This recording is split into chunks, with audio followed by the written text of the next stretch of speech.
The babysitter's last call.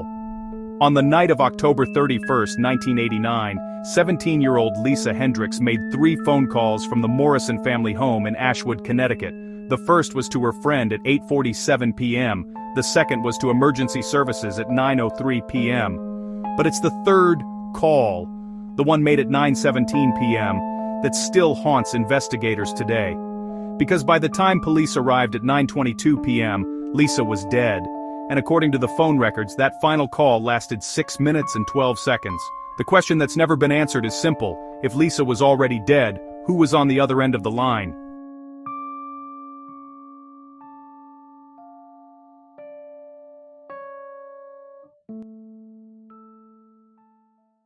Lisa Hendricks was the kind of teenager every parent trusted.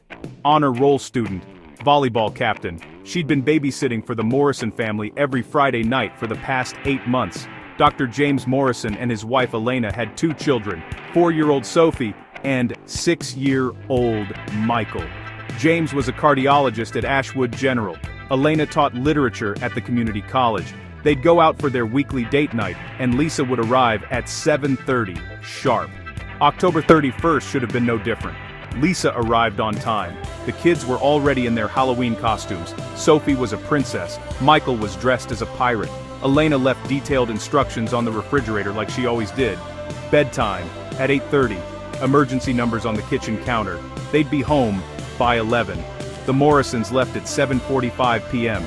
At 8:30, Lisa put the kids to bed. According to phone records, she called her best friend Jenny Martinez at 8:47. They talked for 11 minutes. Jenny would later tell police that Lisa sounded normal, happy even. They made plans to meet at the Halloween party at Thompson's farm the next night. Lisa said she was going to make popcorn and watch a movie. Everything was fine. The call ended at 8:58 p.m. 5 minutes later, at 9:03 p.m., Lisa called 911. The 911 call was chaos. Lisa was screaming, crying. The operator, Patricia Donovan, worked the overnight shift for 6 years and said she'd never heard terror like that before or since. He's in the house. Oh God, he's in the house. I can hear him upstairs with the children. Where are you now, Lisa? I'm hiding in the kitchen pantry. Please send someone. He's going to hurt them. Who's in the house, Lisa? Do you know who it is? I don't know. I heard the window break upstairs. Please hurry. Patricia dispatched 2 units immediately. The Morrison house was 12 minutes away. She stayed on the line with Lisa, but the girl was panicking. There was the sound of footsteps, a child crying. Then Lisa whispered, "He's coming down the stairs." The line went dead at 9:06 p.m. 3 minutes of terror, then silence. But here's where it gets strange. At 9:17 p.m., 11 minutes after Lisa hung up on 911, 8 minutes after the line went dead, the Morrison house made another outgoing call. The call lasted 6 minutes and 12 seconds. It was placed to a number that, when traced, belonged to a disconnected payphone outside a gas station 15 miles away. A payphone that, according to the gas station owner, had been broken for 2 weeks. The receiver had been ripped off. There was no way to answer a call on that phone. But someone did. Police arrived at 9:22 p.m. The front door was unlocked. Every light in the house was on. Officers called out. No response. They cleared the first floor. Kitchen was untouched. Living room was empty. Popcorn was still in the microwave, unpopped. They went upstairs. Sophie and Michael were in their beds, asleep, unharmed. Not a scratch on them. When officers woke them up, the kids were confused. Sleepy. Michael said he'd had a bad dream about someone standing in his doorway, but that was all. Sophie hadn't woken up at all. They found Lisa in the upstairs bathroom. She was slumped against the bathtub, eyes open, phone cord wrapped around her neck. The phone, a cordless handset from the kitchen, was on the floor next to her. The battery was dead, but it had been on, recently.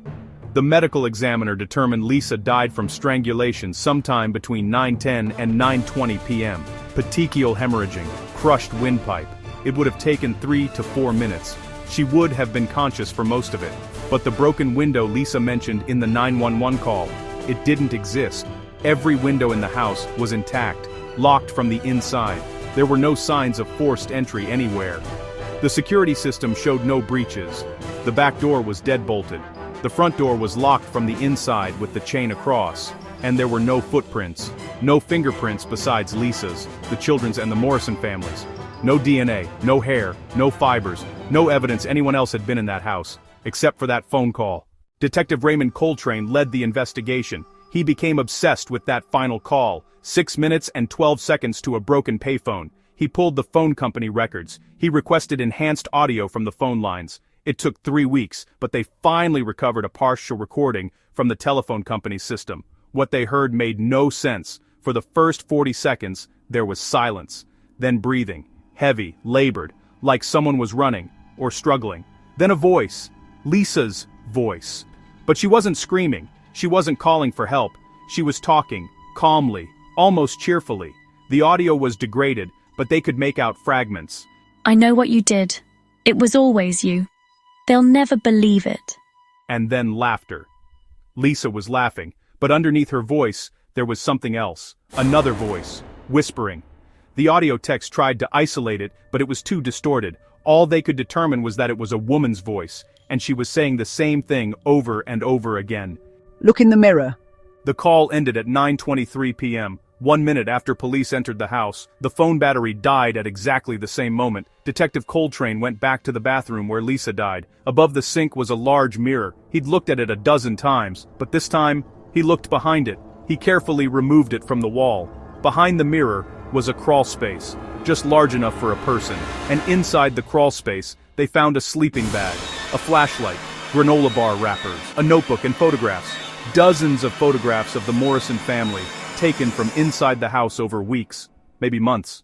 But the last page of the notebook is what made Coltrane's blood run cold. It was a list, written in handwriting that matched Lisa's school assignments, a list of dates, 8 months of Friday nights, and next to each date, a single word, practiced. The final entry read, October 31st, tonight, she comes. Investigators never determined who she was. They never found out who answered that phone call from the broken payphone. The Morrison family moved away 3 weeks later and never spoke publicly about that night. Jenny Martinez, Lisa's best friend, disappeared in 1991. She's never been found. The house on Ashwood Drive still stands. It's been sold 4 times. No family has lasted more than 2 years, and every new owner reports the same thing. Sometimes, late at night, they hear a phone ringing. When they answer, there's just breathing on the other end, and a woman's voice, barely a whisper. Look in the mirror. Thanks for watching Whisper of Dark.